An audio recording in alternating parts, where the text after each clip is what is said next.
nila na, nung pinakita namin to sa SM Cinemas, yung manager doon ng mga cinemas, sinabi, sana in-MMFF nyo. Sabi ko, hindi na po, okay na po kami. Kasi syempre, alam naman natin pag MMFF, Romel, no?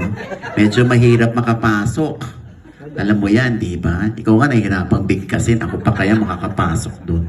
Oo. So, tinaon na lang namin na okay lang, July.